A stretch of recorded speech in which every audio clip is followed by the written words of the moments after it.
ಮೂಢ site ಕೇಸ್ನಲ್ಲಿ CM Siddaramaiah ಹೆಸರು ಕೇಳಿ ಬಂದಿದ್ದು, ಅವರ ರಾಜೀನಾಮೆಗೆ ಒತ್ತಾಯ ಕೇಳಿಬಂದಿದೆ. ಈ ನಡುವೆ ಸಿಎಂ ಸಿದ್ದರಾಮಯ್ಯ ರಾಜೀನಾಮೆ ಕೊಡ್ತಾರೆ ಅಂತ ಕಾಂಗ್ರೆಸ್ ನಾಯಕರೇ ಒಬ್ಬರು ಹೇಳಿಕೆ ನೀಡಿ ಅಚ್ಚರಿ ಮೂಡಿಸಿದ್ದಾರೆ. ಸಿಎಂ ರಾಜೀನಾಮೆ ಕೊಡೋದು ಪಕ್ಕಾನಾ? ಕಾಂಗ್ರೆಸ್ ಲೀಡರ್ ಹೇಳಿದ್ದು ಸತ್ಯಾನಾ?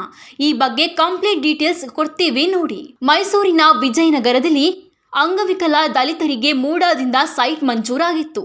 ಈ ಸೈಟ್ನಲ್ಲಿ ಸಿದ್ದರಾಮಯ್ಯ ಡಿಸಿಎಂ ಆಗಿದ್ದಾಗ ತಾವು ಮನೆ ನಿರ್ಮಿಸಿಕೊಂಡಿದ್ದಾರೆ ಅನ್ನೋದು ಕೇಂದ್ರ ಸಚಿವ ಜೆಡಿಎಸ್ ನಾಯಕ ಎಚ್.ಡಿ. ಕುಮಾರಸ್ವಾಮಿ ಅವರ ಆರೋಪ. ಆದರೆ ಈ ಆರೋಪ ಸುಳ್ಳು ಅಂತ ಕೆಪಿಸಿಸಿ ವಕ್ತಾರ ಎಂ ಲಕ್ಷ್ಮಣ್ ಪ್ರತ್ಯಾರೋಪ ಮಾಡಿದ್ದಾರೆ. ಇಷ್ಟಕ್ಕೆ ಸುಮ್ಮನಾಗದ ಎಂ ಲಕ್ಷ್ಮಣ್, ಒಂದ್ ವೇಳೆ ಎಚ್.ಡಿ.ಕೆ ತಮ್ಮ ಆರೋಪ ಸಾಬೀತುಪಡಿಸಿದ್ರೆ ಸಿಎಂ ರಾಜೀನಾಮೆ ಕೊಡ್ತಾರೆ ಅಂತ ಹೇಳಿಕೆ ಕೊಟ್ಟಿದ್ದಾರೆ. ಅಸಲಿಗೆ ಆರೋಪ ಸಾಬೀತಾದ್ರೆ ರಾಜೀನಾಮೆ ಕೊಡ್ತೀನಿ ಅಂತ ಹೇಳಬೇಕಾದವರು ಸ್ವತಃ ಸಿದ್ದರಾಮಯ್ಯನವರು. ಆದರೆ ಕೆಪಿಸಿಸಿ ವಕ್ತಾರ ಎಂ ಲಕ್ಷ್ಮಣ್ ಅವರೇ ಆರೋಪ ಸಾಬೀತಾದ್ರೆ ಸಿಎಂ ರಾಜೀನಾಮೆ ಕೊಡ್ತಾರೆ ಅಂತ ಹೇಳಿಕೆ ಕೊಟ್ಟು ಅಚ್ಚರಿ ಮೂಡಿಸಿದ್ದಾರೆ. ಸಿದ್ದರಾಮಯ್ಯ ದಲಿತರ ಜಮೀನು ಕಿತ್ತುಕೊಂಡಿರುವುದು ಸಾಬೀತಾದ್ರೆ ಸಿಎಂ ಸ್ಥಾನಕ್ಕೆ ಅವರು ರಾಜೀನಾಮೆ ಕೊಡ್ತಾರೆ.